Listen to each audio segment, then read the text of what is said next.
Hello there, everyone, ladies and gentlemen. Welcome to another episode of the Victorious Ones podcast.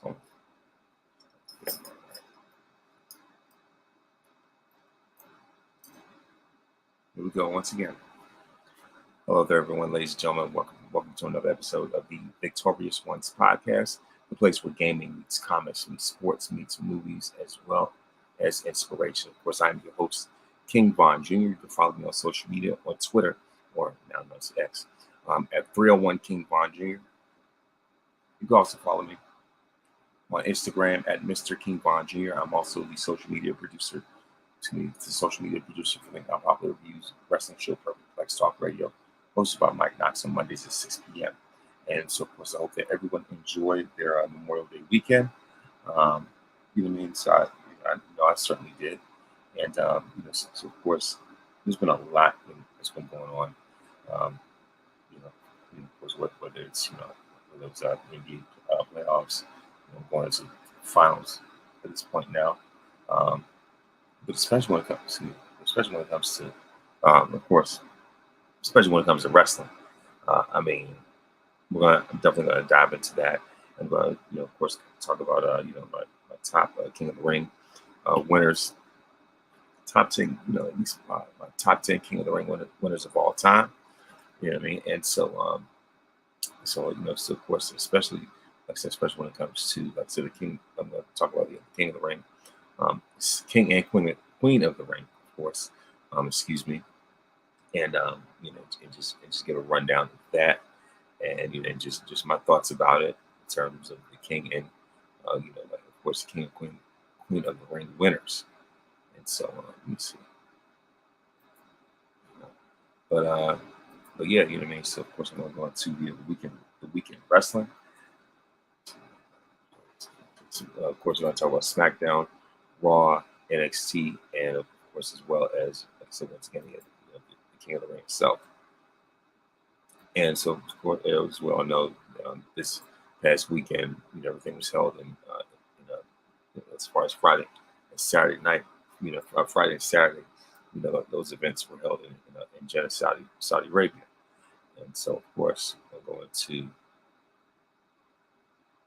like I said, just a rundown of the qualifying matches. And so, of course, we have Bianca Belair versus Nia Jax.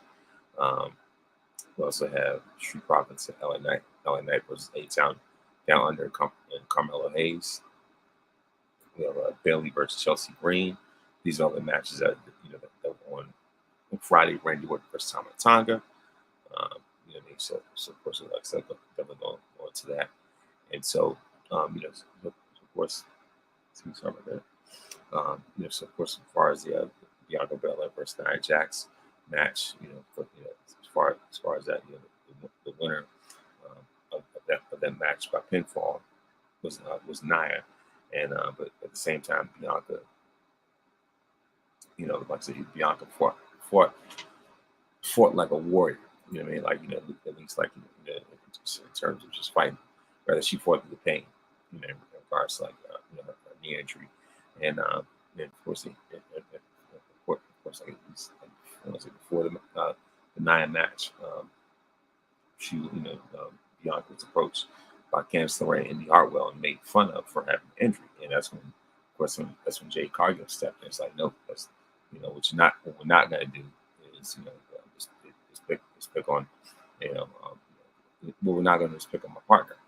And so of course, when Jay stepped up, they both backed down, and they went over to Nick Aldis' office, and of course, when they have a match, with them at King and Queen of the Ring, of course, for the tag titles, and so of course that ended up coming past, and materializing. But the thing is, Bianca, versus Jay, versus Nia, what was a very fast pace. But the thing is, like, of course, they made sure to sell everything and leave it for the bigger moments. And the thing is, Bianca kept trying to go for the KLD, but Bernie wouldn't allow for it to happen. And this is the first time I've seen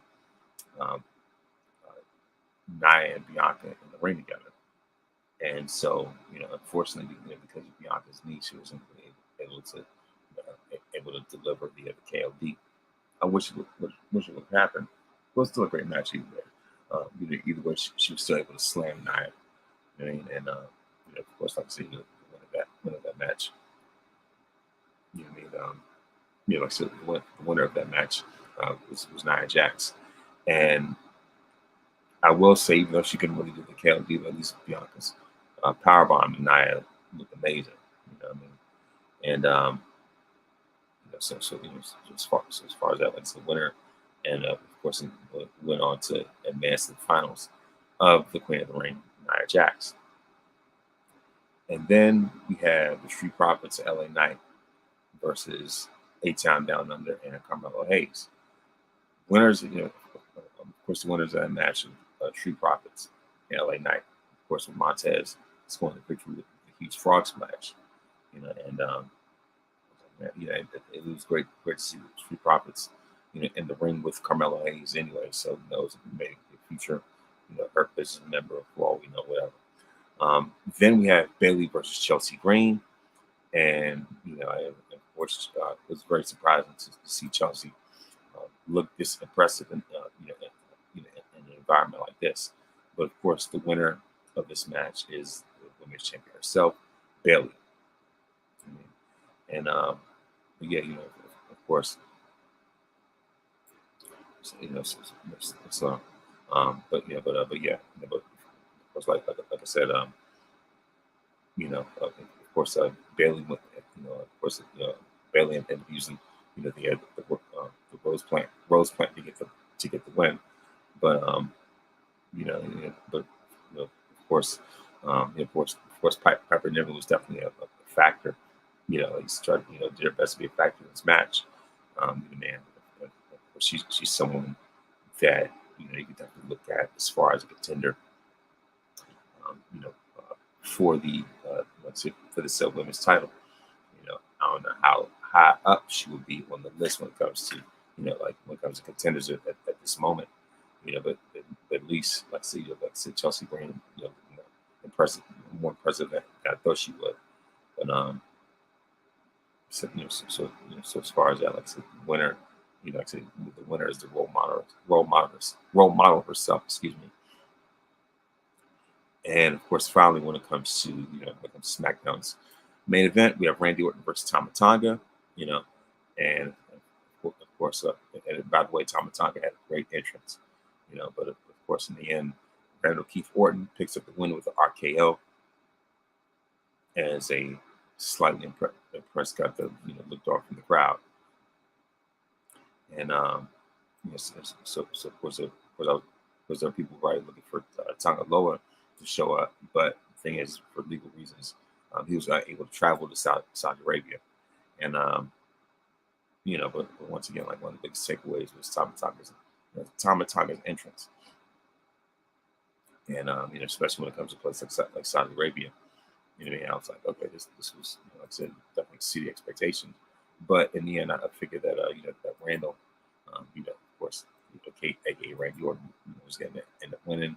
Because the thing is, I couldn't really see, the bloodline, like I said, make it even more. Just make it even more, of an impact, if you will, when it came to King and Queen of the Ring. Even though last year, they're absolutely stacked when it comes to, let's say, when it comes to the main event, but this year, not so much. Pretty much zero bloodline presence in the main event for King and Queen of the Ring. And so now, as a matter of fact, because of the fact that King and Queen of the Ring, took place over the weekend, so I feel as though it would be best for me to review that first before I go into, like I said, before I go to my review of Raw as well as NXT. So I think what I'm going to do is just give my review of give my review of the PLE. Then I'm going to go back into, like the rest of the weekend wrestling, just to kind of go in order. And then, like I see, what I'm going to do is end up, at the end of the show, I'm going to end up giving my ranking of my estimation of my top 10, sort of like, my top 10 King of the Ring winners. And, it's something that definitely on my mind. I've been, kind of keeping this at the forefront, if you will, when it came to an event like this, right? And oftentimes, with this podcast, one of the things very famous for is creating lists. Um, like I've seen good, bad, or indifferent. Usually good. For the most part, pretty good. Well, never bad, honestly. I'm just going to full disclosure. I mean, I would say it's sometimes can be a bit challenging, if you will, but like see, but start, um, you know, uh,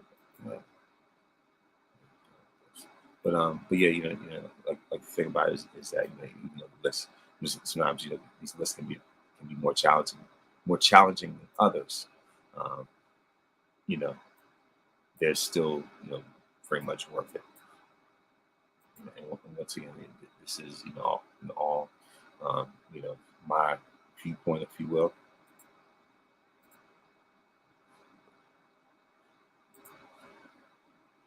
But yeah, and of course, just to keep things up to speed.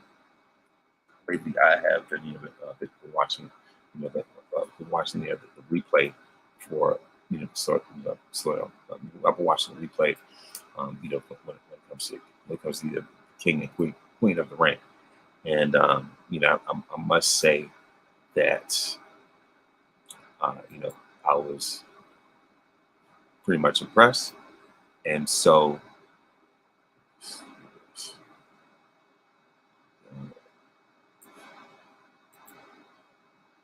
but yeah, of course, like so, at least at least when it came to my Queen of the Ring prediction, um, I would say I was very much spot on when it came to that. And all right, now here we go. All right, so yeah, so of course, when it comes to, of course, when it comes to the results for the king and queen of the ring, of course, like I said, it was held in Jeddah, Saudi Arabia, and so because of that, the women had to wear had to wear these full body suits, just because of the beliefs of of people in Saudi.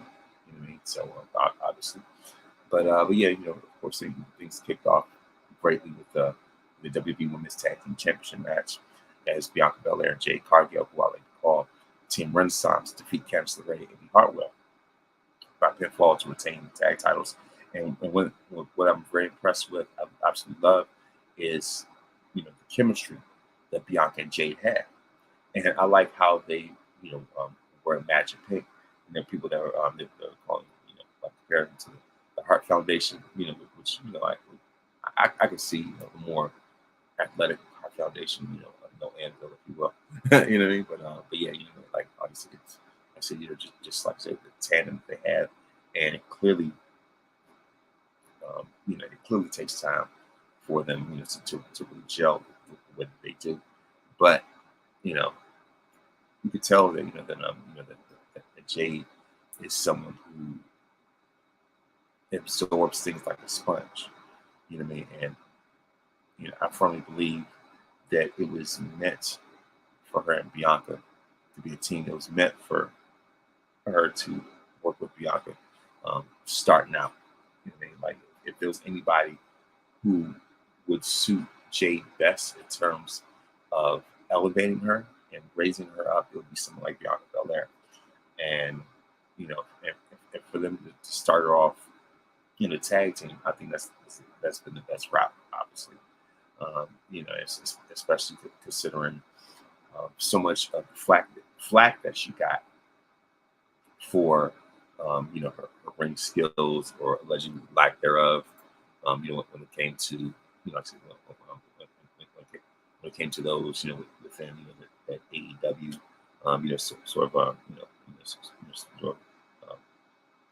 right, but yeah, like I said, as far as like, as far as like that fan base, it's just that, I feel as though, Jade was far from being received the way she needed to be received, over there at AEW.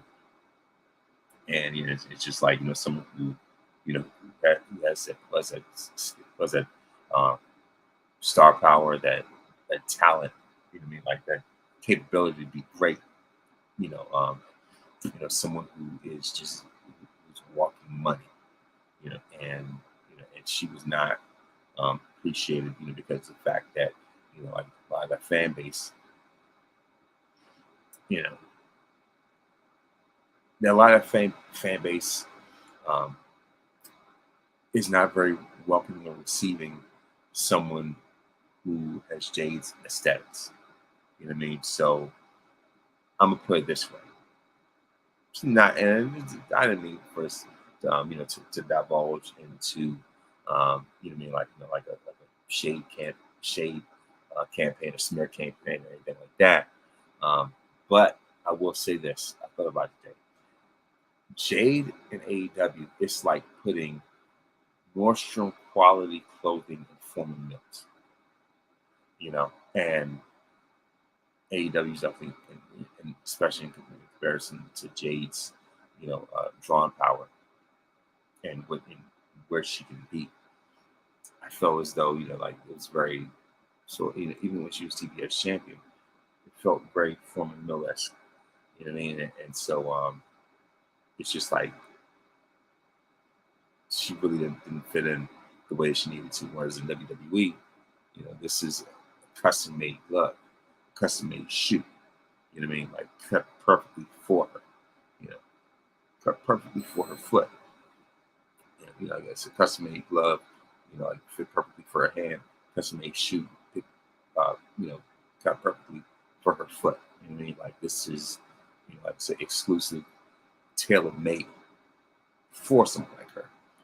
And of course, I'm gonna divulge and like drag things on or whatever. But what I mean, like and like I said, it just how she's been such a fast learner, and what I mean. It's of course, again, matter of fact, it's one of my previous episodes.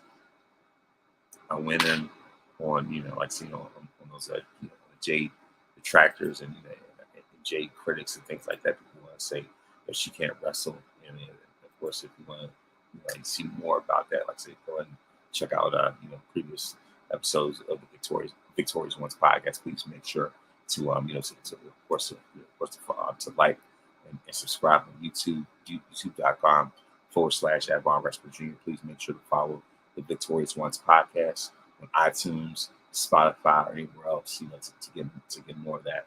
You know what I mean? And so like I said, Jade clearly showed that she has been in the lab. You know what I mean? And all the flag and all the criticism that she's gotten for her ring skills is absolutely absurd. The same people, as I said, that don't know the difference between a wristlock and a wristwatch are the main ones out here critiquing Jade's skills and things like that. I'm not gonna call Dave Meltzer and a lot of other people by name, but you know who you are. You know what I mean? And so, clearly the people that that bash, someone like Jade Cargill is absolutely magnificent, by the way. The people that bash her like that are clearly, like fall into the category of incels, basically. You know what I mean? And you know what I mean. So it's just like, come on now. Those type of guys that that woman like Jade would not give the time of day to. And I think that's where a lot of that resentment comes from. Whether they want to admit it or not, but let's call it what it is. And it's just like I'm going to just leave it at that. Like I said, we're not going to be slandering Bianca nor Jade. Bianca nor Jade on this podcast. So you know what I mean. So if you want to talk about someone who's going to be a defender of theirs, you're looking at it. Anyway, of course, winners, team renaissance. Um, but yeah, of course, they've been dominating in very convincing fashion. And of course, next up we have the Women's World Championship. It was a challenger, Liv Morgan, versus versus Becky Lynch for the Women's World Championship.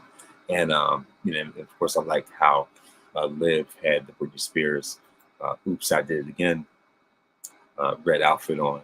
And and the thing is, I was wondering why Becky was wearing a tuxedo, but there were some of the the Twitter investigators who looked it up, and I come to find out Britney Spears had an outfit like that before at the Video Music Awards. So I saw it side by side of Britney, on stage with a suit, side by side with Britney from the "Oops, I Did It Again" video, and they said Becky versus Liv. I was like, all right, cool. I could definitely see that. And then, and like not only that, but also, I almost thought, that Becky was going to come out and start singing "Sweet Dreams" and "Made of These." Whom I disagree. I've traveled the world in 7 seas. Everybody's looking for something, and of course, if you know, you know. You know what I mean? And of course, so something is in the group. That's a little reference to them. They're in the Rock and Roll Hall of Fame, by the way. Heard that song before. So that was one of the things that I thought about when I saw Becky in that suit. You know what I mean? And but yeah, like in itself, um, you know, uh, I would say, more than a solid match. Of course, like Liv absolutely brought out her A game when it came to going against someone like Becky Lynch, and it's ridiculous that Becky has gotten so much of this internet hate. People comparing her to Hogan and all this other type of stuff. It's just absolutely absurd. I think it's insane. It's ridiculous. People have no clue what they're talking about. Becky's actually going out of her way to make other women look better. Now, like I said, of course, the 26-second match aside, Becky is, especially in this phase, she's really reaching back and bringing the best out of her opponents even more. And the fact that she even went to NXT, became the NXT Women's Champion, and brought the very best out of Tiffany Stratton. You know what I mean? And brought a side out of Tiffany that many of us never thought. I know myself, I never thought that Tiffany even had. And it's like I said, it's just like I said, it's a testament to to Becky's greatness, and for Becky this time last year to have a feud with Trish Stratus. I mean, come on now, what I mean? Like this is outside of the horsewoman heyday, and what she did with Becky 316 and things like that. This is another great phase in Becky's career, and then you can definitely see this. You could tell that there's like this weight of emotion on Becky's face, and the thing is, especially with some of these little subliminals that she's been throwing on social media, and especially with these rumors about her, leaving and things like that. Even though Seth Rollins just got finished signing a contract extension, and by the way, happy belated birthday to Seth Rollins, let's say as far as that. So it's just like I know you got people like David Greco chime in, weighing on Becky's future contract situation, things like that. But it's just like, how can I say this? It's hard for me to see Becky leaving and going to a place like AEW, even though someone like Edge went over there, even though people thought they would never go there, and and of course, like Mercedes is over there. But here's the thing about it, Mercedes was forced out because of of a bad hand dealt to her, because she was disrespected, because both her and Trinity, aka Naomi, were obviously highly disrespected, you know, um, by BKM, as far as that, by BKM and John Laryngitis or Laurinaitis, excuse me. And so of course that was a very hostile and toxic situation. I mean, like go off track and things like that. I'm just saying, like I said, like as far as like Mercedes, she was dealt a really bad hand. It was her choice not to come back. Even though, excuse me, even though Mr. Freak Nasty is gone, but instead she wants to go to AEW. But the thing is, Becky hasn't had to deal with that. Now, of course, obviously, the thing, stuff about the contract running up. But it's just like I'm on the side of Becky could, um, sign an extension, take some time off, if you will. I can see her, going on leave of absence, then eventually re-signing because, it's just like she has no bad blood. She has no backstage, bad heat.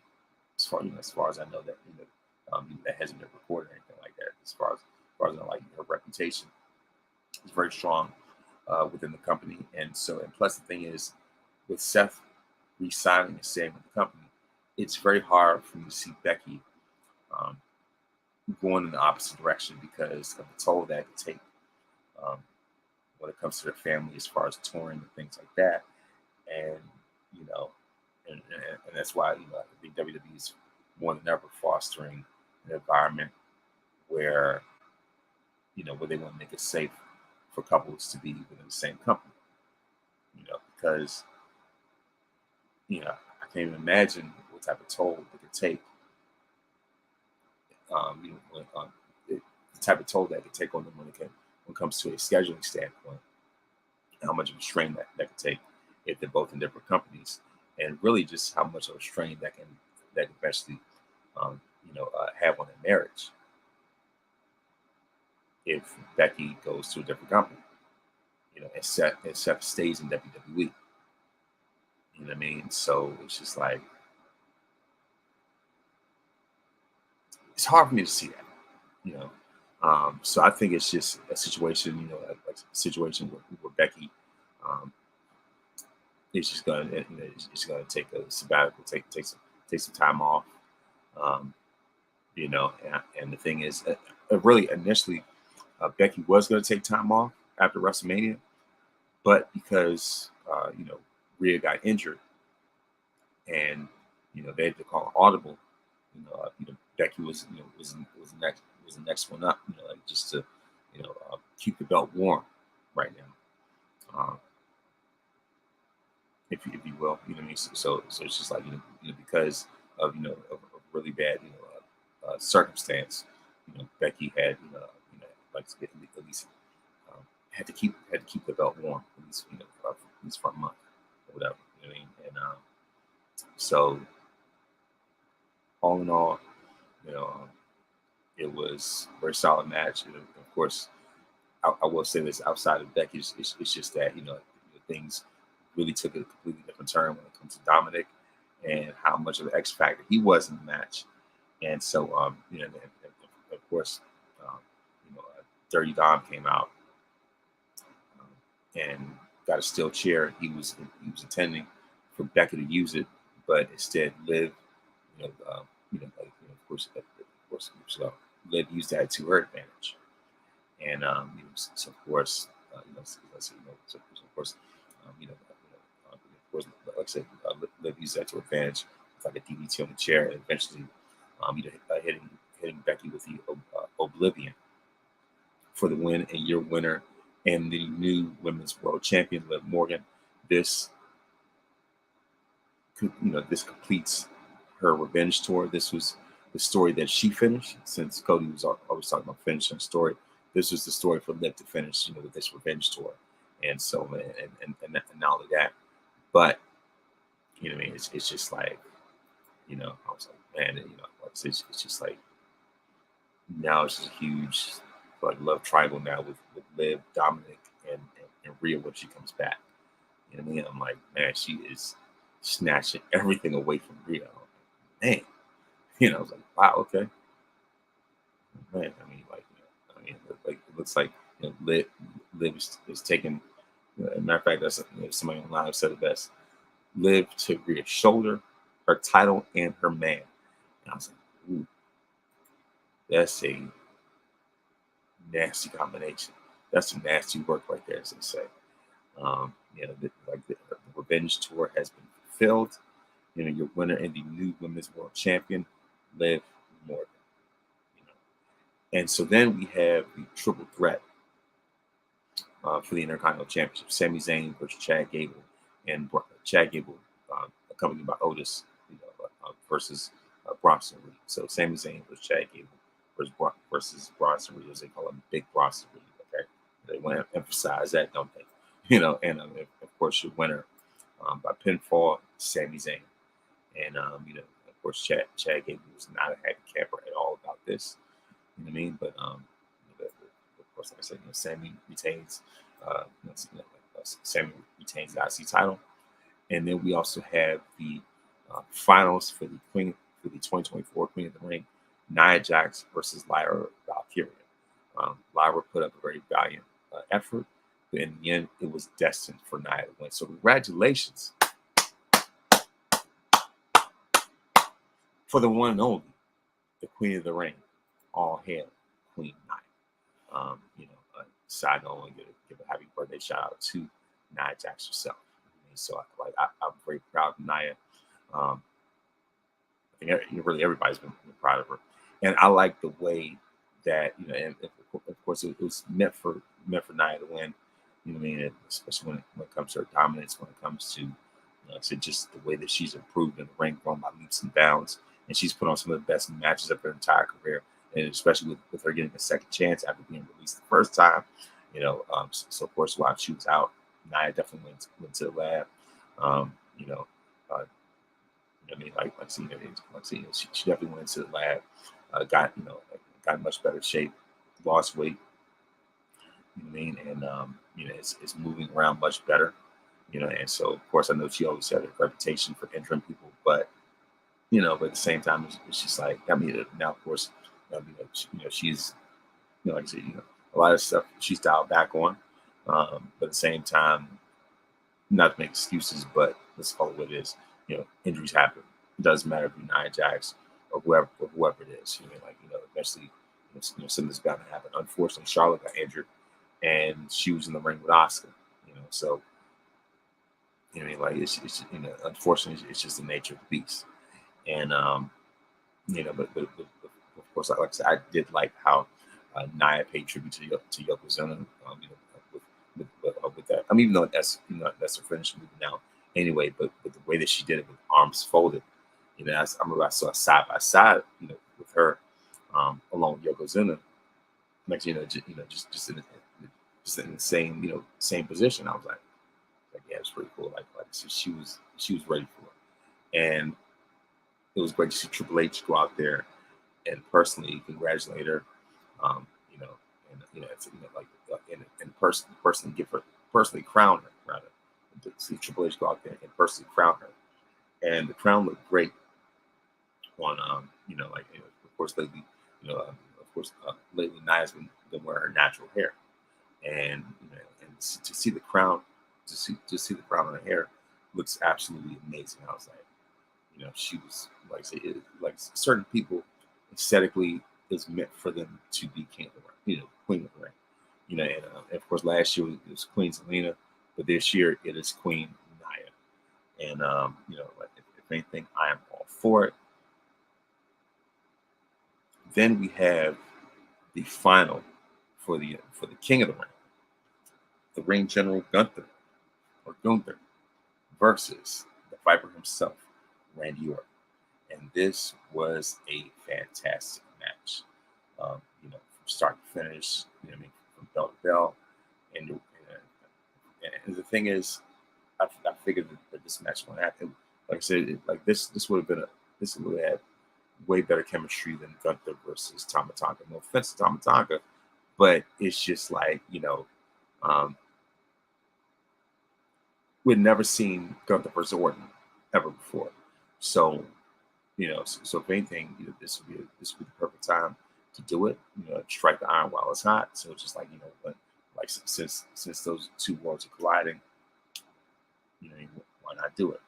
And with the way that Gunther was chopping at Orton, you could tell Randy was holding back, from he was holding his 2009 form back so hard, because with the way that Gunther was chopping him, if that was 2009 Randy Orton, Orton would have gone for murder on this dude, but he chilled.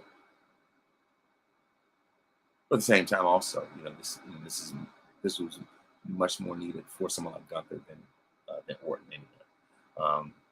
But it was great to see Randy in the finals for it.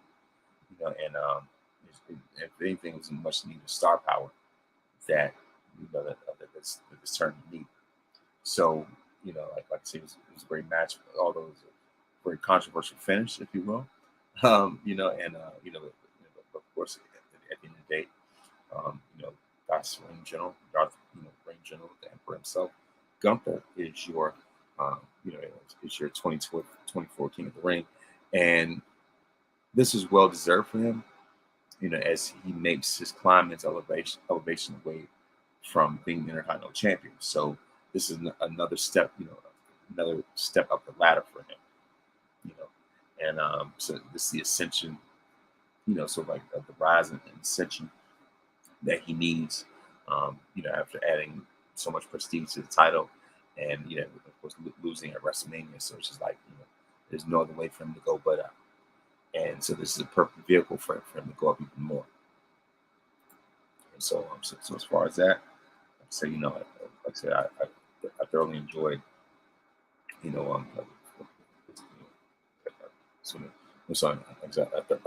thoroughly enjoyed,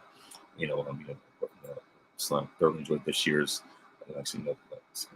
this year's edition of the King and Queen of the Ring.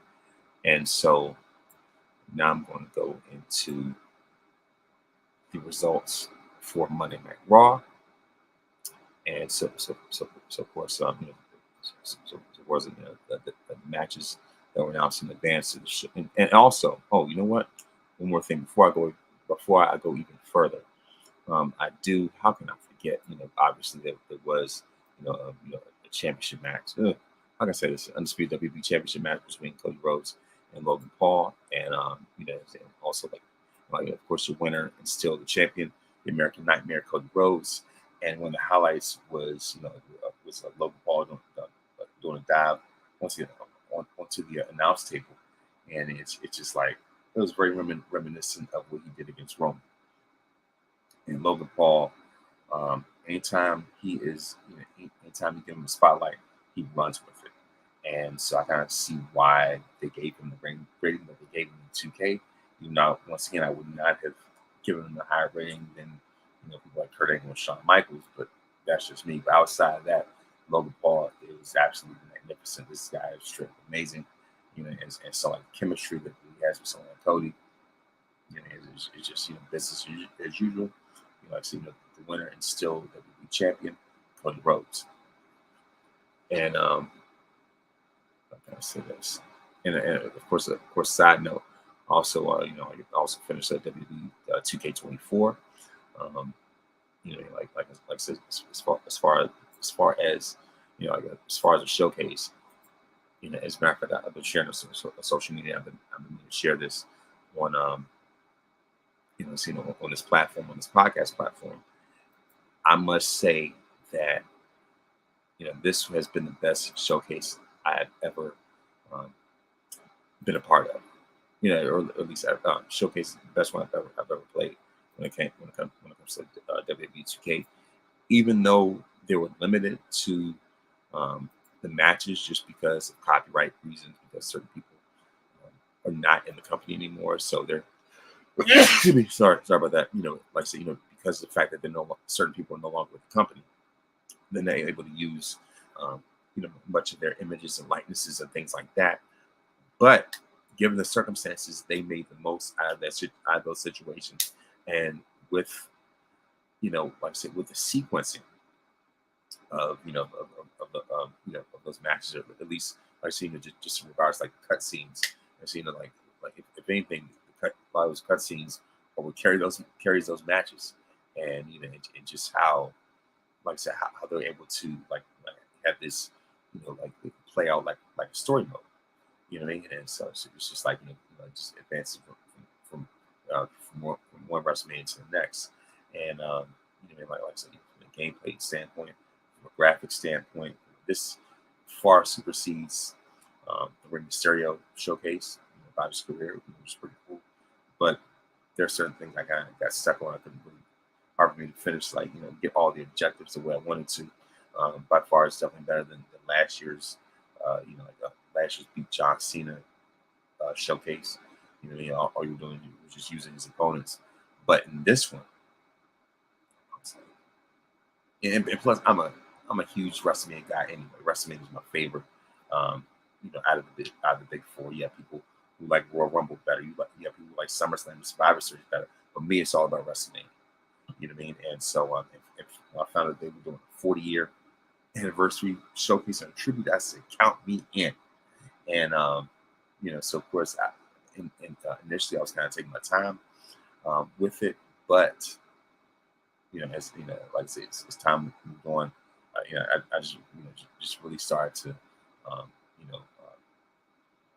excuse the expression, um, grind out the story mode, as they say.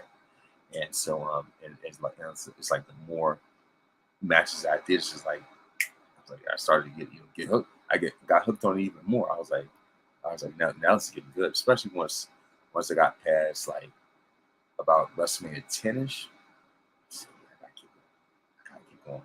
And then like once I got got to like say like a WrestleMania, what was it, from WrestleMania 20 or from WrestleMania 7, like really like, especially after I got through like WrestleMania 17, and then I'm like, all right, I gotta get to 25 and stuff. And then once I got to 25, I was like, whoa. So yeah, they're really hitting their apex right now. So like as it went on, it's just like the suspense, it became even more of a thrill. And so I guess I got divulged into the 2K24 view. It's a lot to go into it, by the way. And it's funny that like as far as like the final match, for 2K24, the showcase, is the WrestleMania Royal Rumble. So I ended up picking Roman Reigns to win. And so what's crazy about it is that I had to do it twice, because the first time I got eliminated by Shawn Michaels, but once I tried it again, I was like, all right.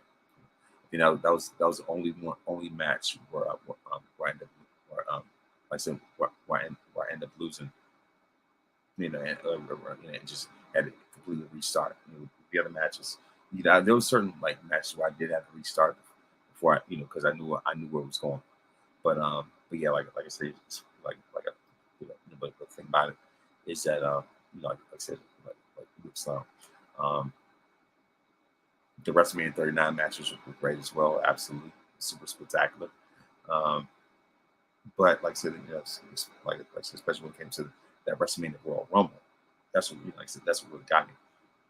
So anyway, I played a second time as Roman and win. And here's the funny thing about it is the twister right here. The final four initially, like I see, the final four, like as far as like when I played again, with Roman Reigns, Rock, Cody Rhodes, and randomly Bret Hart. You know what I mean? Of course, like someone like Cena was like super tough to eliminate. I kept doing my best. Eddie was kind of tough to eliminate as well. I was able to eliminate Andre, Seth Rollins, KO, Rick Rude, Warrior, Savage. I certainly eliminated one of them. But yeah, of course, like the thing is, I eliminated 10, and winning the match in the end. But anyway, Kurt Angle was last, by the way. Man, and so of course Stone Cold was actually number 2 in there. So but of course, like I said, the final four and the ones I just mentioned. So I think Rock eliminated Bret, but the final 3 ultimately came down to Roman, Rock, and Cody. I'm like, this is WrestleMania 40 all over again. before they even implemented anything with this is like WrestleMania 40 all over again without them even implementing anything from WrestleMania 40, um, you know, in this game. So this game, the cutoff is WrestleMania 39. So they hadn't even produced, the WrestleMania 40 arena and all that other type of stuff. But the fact that those were the last three, and they were all involved in night one's main event. Those were I said those were the primary headliners. You know what I mean? And like I said, outside of Seth Rollins, of course. But the thing about it is that, like I said, Rock, Roman, and Cody were the most involved when it came to WrestleMania 40. And for those three to be in the final three of that Royal Rumble, and Cody ended up eliminating The Rock, I was like, oh no, it's like, oh heck no. So it's like Roman and Cody were the last two. So as Roman, I had to eliminate Cody. That was my way of finishing the story, rewriting the story. And so of course the Tribal Chief Roman Reigns ends up winning, ends up being the winner of the WrestleMania Royal Rumble. The biggest WrestleMania legend of them all, outlasted 29 others.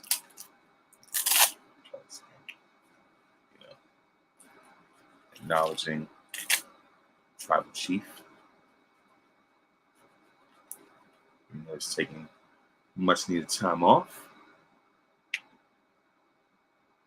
So for that, we salute Roman Reigns, the head of the table, the Tribal Chief, for being the WrestleMania Royal Rumble winner.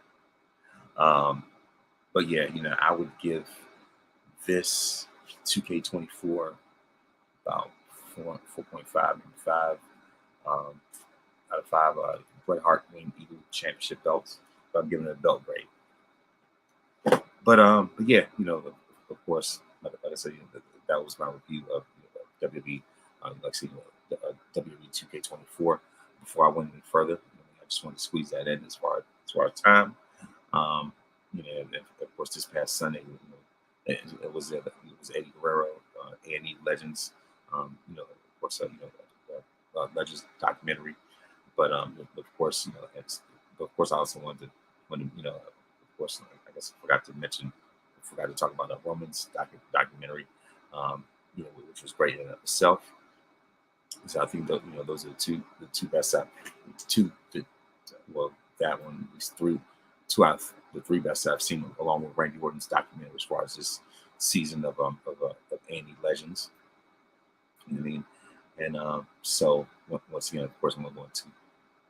So of course, I'm going to go to the weekend wrestling when it comes to Raw, and so of course, everything from Monday Night Raw was just a fallout of what happened on Saturday. And so as far as the main matches, of course, the steel cage match, the main event with Becky versus Liv, the rematch, if you will. We have Braun Strowman versus JD Bobblehead, Rey Mysterio versus Carlito, and of course Gunther's King of the Ring promo. Of course, Gunther gives his promo, celebrating, celebrating his coronation as as the King of the Ring. And so of course, sorry about that. But as far as that, and the thing about it is that the Gunther wasted very little time, turns attention to the world champion Damian Priest, as he insulted him, suggesting he's a champion defined by shortcuts, which brought Damian himself out to the ring. Then Drew McIntyre comes out, taking exception to being left out of the conversation, despite challenge of Priest for the title in just over 2 weeks at Clash of the Castle. And so, of course, there's a back and forth, ensues as Gunther, of course, graciously leaves the ring for Braun Strowman, makes his way for his match against JD McBobblehead. And of course, he stops by to look at Damian's title. And so of course, like I said, it's just like Triple H definitely has to keep several moving pieces going in and out of this title picture, as we see with this. And of course, seeing that Gunther, Drew McIntyre, and Braun Strowman all present great threats to Damian Priest's title. And so, of course, the fact that Drew McIntyre continues to be fixated on CM Punk is just almost hilarious for real at this point. Like he still keeps his focus on a guy like Punk. Like, dude, get over it. He's not even a factor right now. But of course, you have Braun Strowman versus JD Bobblehead, and your winner, Braun Strowman. Then, of course, we have of course, Braun Breaker ruined the match between Ricochet and Ilya Dragunov. You know what I mean? So of course, Braun Breaker is the agent of chaos right now. And of course the match ended in a no contest. Then we have of course Karrion Kross recruits Xavier Woods and Creed Brothers. Like try to recruit Xavier Woods, and we have the Creed Brothers versus Authors of Pain. And so of course Authors of Pain defeat the Creed Brothers. And so of course that's his. And the thing about it is that Karrion Kross is just feeding off of Xavier Woods' vulnerability and just having to attempt to lure him into the Final Testament. They were trying to manipulate him and turn on Kofi, on one of his friends, Kofi Kingston. And so of course,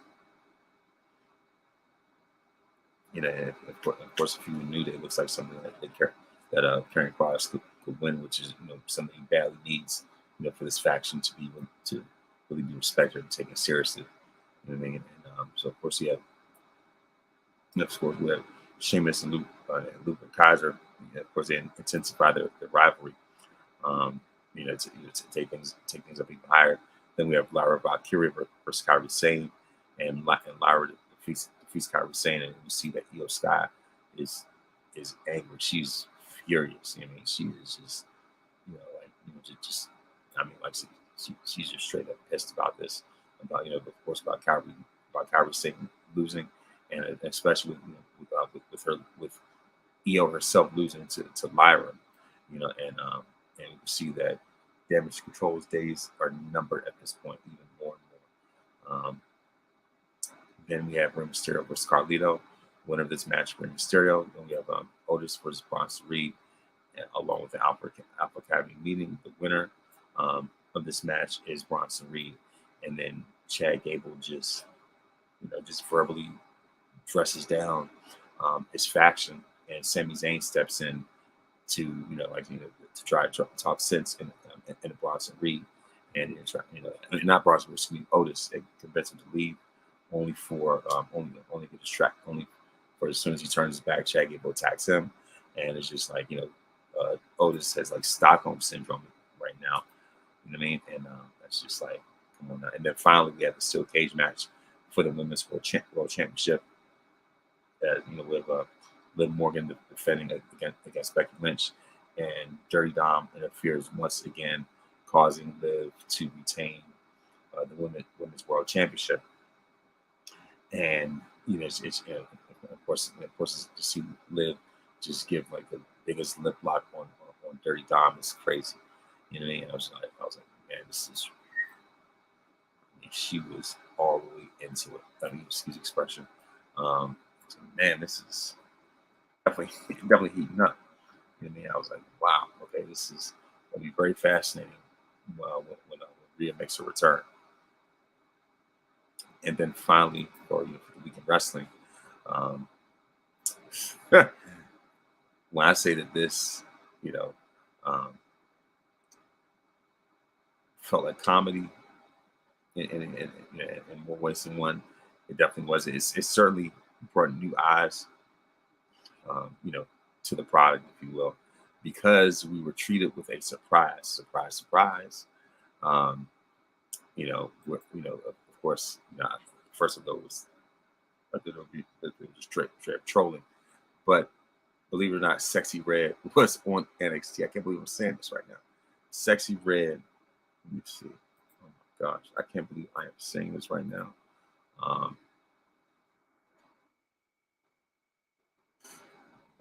Let me see NXT Countdown. Oh my gosh, like the fact that Ava Rain, the fact that Ava Rain introduced Sexy Red, I thought it was, oh my gosh, this is like really where we're going. We went from Roman Reigns to Sexy Red in 1 year. It's like, and the Booker T could not hold himself. Like Booker T was fighting for his life. You know, and the people say give Booker T oxygen mask, and then make sure he takes his blood pressure medicine. Things like people make all kind of jokes. And Sexy Red introduced the NXT Women's North American title.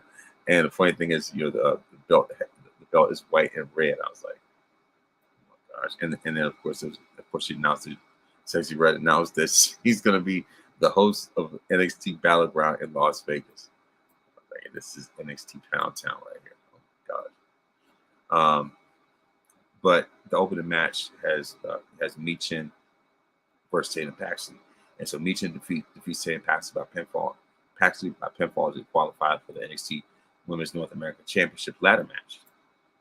And then we also have Ridge Holland versus Riley Osborne with Chase U, and the winner by pinfall is Ridge Holland. Then we have Luke Gallows and Carl Anderson versus Idris Sanofi and Malik Blade, and the winners of this match, Gallows and Anderson. Winner of the match, Gallows and Anderson by pinfall, and so it's just like, of course, they're talking about being the best tag team in the world and stuff like that.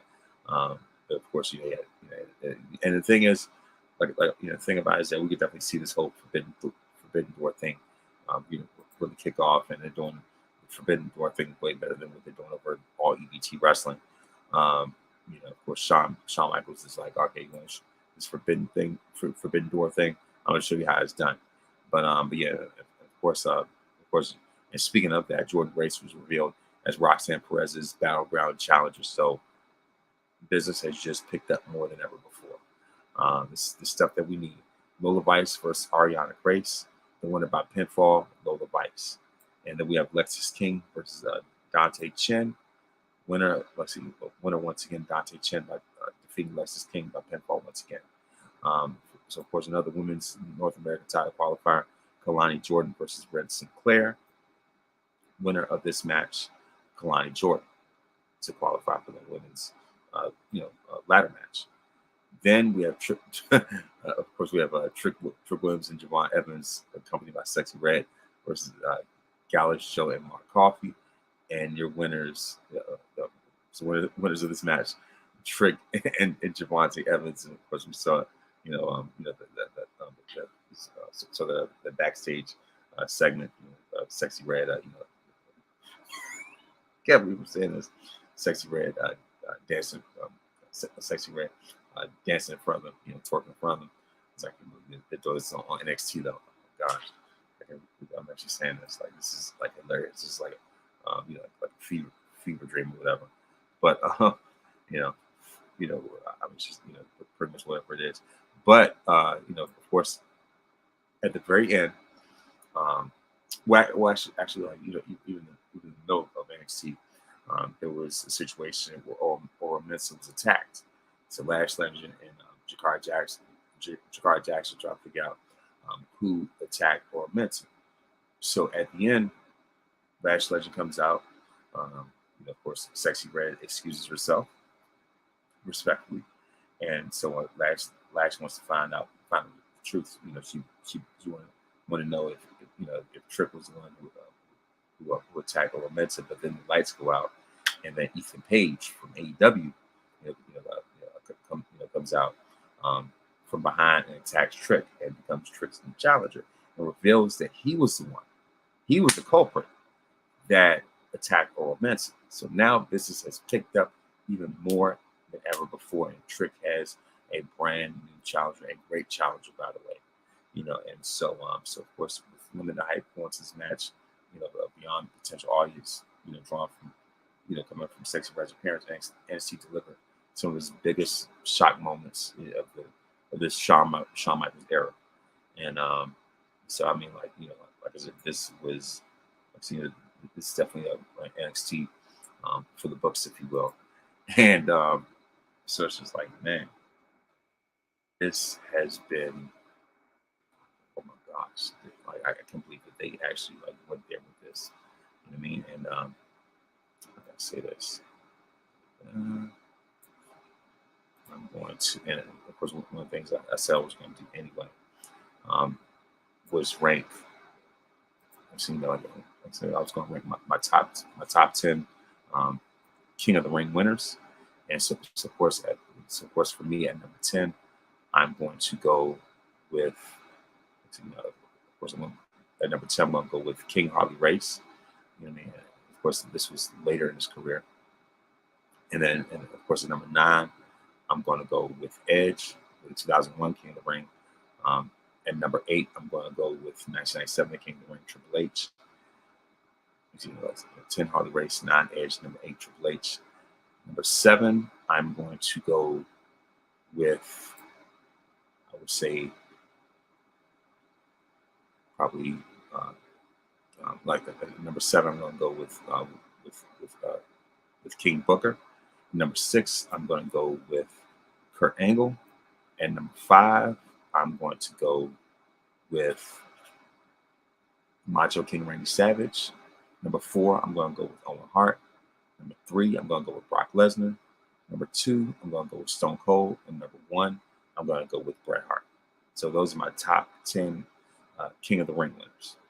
You know, and it was a very hard list to come up with, but you know, and the thing about it is that like 1 and 2 are pretty much a toss up. You can say Austin because of the King of the Ring speech, but Bret's been a 2-time King of the Ring winner, and so like it's just something about him, like with wearing that crown and things like that, just that type of coordination, it just propelled him his number one contender status when it comes to that world title.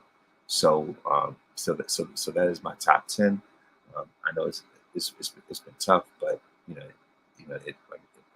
it is what it is. So of course that concludes another episode of the Victorious Ones podcast. Thank you very much for watching, and of course, as I mentioned, WB2K, I meant to add my my PlayStation gamer tag right here, PlayStation Network HBK Vaughn 89. So there it is, and so of course I still have merchandise on on my website, Big Cartel website, victoriousones.bigcartel.com, and certainly have more on the way. And so thank you very much for watching, and thank you very much for those that may be listening via live stream, maybe listening by iTunes, by way of iTunes or Spotify or anything else like that. But like I said, once again, thank you very much for listening and watching, and have a absolutely great night.